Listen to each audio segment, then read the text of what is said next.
Friends બધાને. હમણાં આપણો વિડીયો બહુ ટાઈમથી આવી નહોતો રહ્યો, કારણ કે મારે થોડુંક આઉટ સ્ટેશન હતી અને ઘરમાં ખૂબ કામ ચાલી રહ્યું હતું. એના લીધે દિલથી બધાને સોરી. હવે આપણો વિડીયો રેગ્યુલર આવશે. આજે આપણે બનાવીશું હોળી સ્પેશિયલ ઢોસા બોંડા. એના માટે મેં લીધું છે, પહેલાં મેં ઢોસાનું ખીરું બનાવ્યું છે. એમાં આપણે મેઝરમેન્ટ પ્રમાણે 1 વાટકી અડદની દાળ, 4 વાટકી ચોખા જાડાવાળા, 1 વાટકી જેટલા જે ચોખા લીધા હોય એ જ વાટકી આપણે પતલા પોહાલી પલાળ્યા છે, અને 1 ચમચી જેટલી મેથી પલાળી છે. એ બધું એકસાથે પલાળી દીધું હતું 7-8 કલાક માટે, અને પછી સવારે મેં એને પીસી લીધું છે. પછી એને એકદમ આથો આવવા દીધો છે 7-8 કલાક માટે. તમે જોઈ શકો છો એકદમ સરસ આથો આવી ગયો છે. 2 બટાકા લીધા છે બાફેલા, 1 કાંદો લીધો છે, સાંભાર મસાલો, ચણાની દાળ 1 ટીસ્પૂન, 1 ટીસ્પૂન જેટલી અડદની દાળ, લીમડો, મરચાં, રૂટીન મસાલા અને તેલ. બાકી ઢોસાનું બેટર. આપણે રેસીપી બનાવવાની શરૂઆત કરીએ. સૌ પહેલા આપણે ગેસ ચાલુ કરીશું.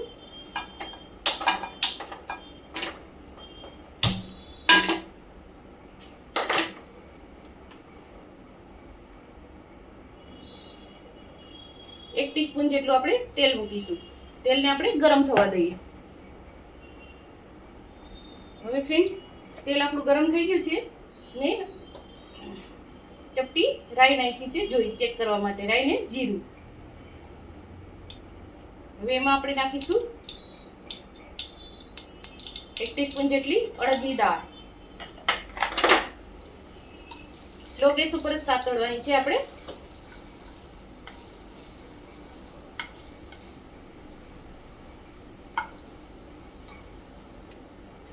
એમાં નાખીશું આપણે ચણાની દાળ.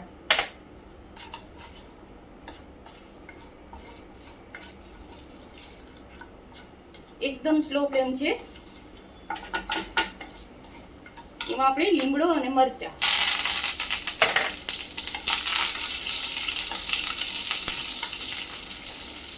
થોડું ધ્યાન રાખવાનું નહીં તો ઉઠશે. એમાં કાંદો,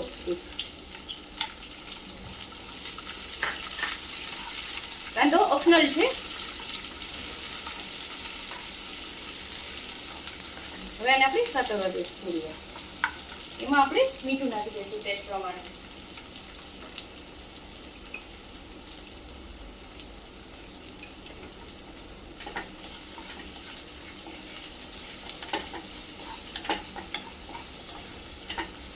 ટ્રાન્સપરન્ટ કાંદા થઈ ગયા છે એટલે એમાં આપણે બટાકાનું કચરો નાખી દઈશું. હાથેથી જ મેં ક્રશ કર્યા છે. આ રીતે આપણે બધું મિક્સ કરી લઈશું. એમાં સાંભાર મસાલો, આ બધું આપણે મિક્સ કરી લઈએ. હવે મસાલો આપણો સરસ સતળાઈ ગયો છે. મારા કિચનમાં એકદમ સ્મેલ આવી રહી છે અને કિચન એકદમ મેકી રહ્યું છે. ચપટી હળદર અને 5 ટીસ્પૂન જેટલું લાલ મરચું. બાકી તીખાશ તો આપણે લીલા મરચાની છે જ. હવે આ રીતે આપણે મિક્સ કરી લેશું.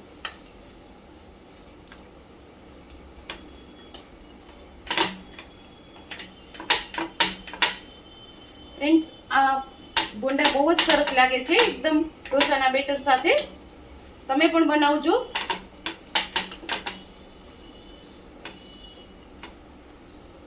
કોઈ આલુ આ રીતે રહી ગયા હોય તો એને આ રીતે આપણે મેશ કરી દઈશું.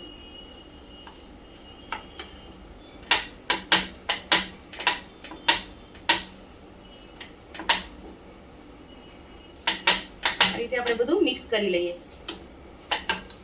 અને આને ઠંડુ થવા દેશું. આમાં આપણે લીંબુ નાખવું હોય તો નાખી શકીએ, ઓપ્શનલ છે.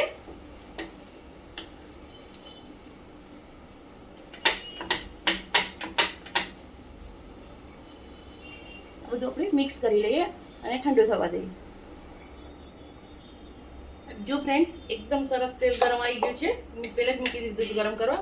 હવે આપણે ચેક કરી લઈએ એક વખત. બબલ્સ થઈને ઉપર આવી ગયું છે. જો આપણે એને કાઢી લઈશું.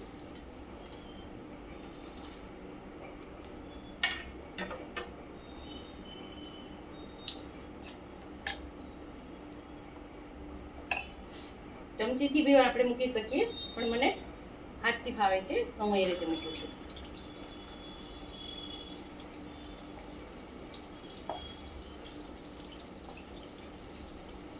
આ રીતે ચમચીથી પણ તમે મૂકી શકો છો.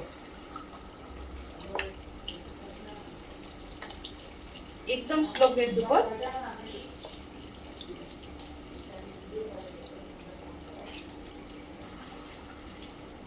આ રીતે બધા આપણે ઉતારી લેશું.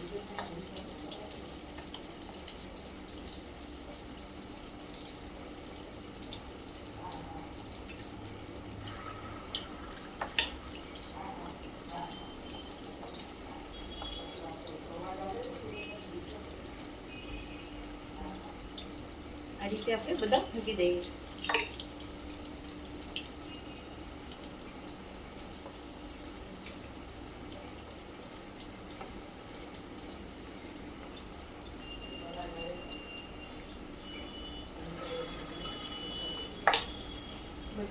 આ રીતે આપણે બધા મૂકી દીધા છે તેલમાં.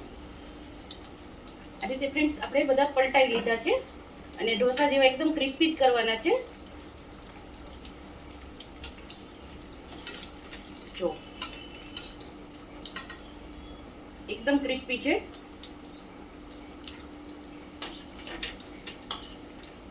અને આપણે લીલી ચટણી, નારિયેળની ચટણી સાથે સર્વ કરીશું.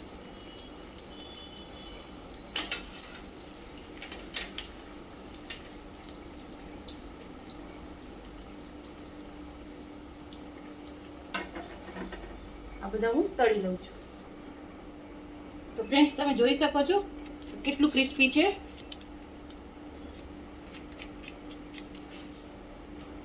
હવે હું તમને સર્વ કરીને બતાવું ગ્રીન ચટણી.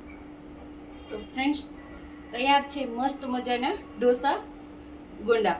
એને મેં ગ્રીન ચટણી સાથે સર્વ કર્યા છે. તો તમે પણ બનાવજો અને કોમેન્ટમાં કહેજો કે કેવા બન્યા છે. રેસીપી પસંદ આવતી હોય મારી ચેનલને લાઈક કરો, શેર કરો અને મારો વિડીયો વધુ ને વધુ શેર કરો. બધાને જય શ્રી કૃષ્ણ.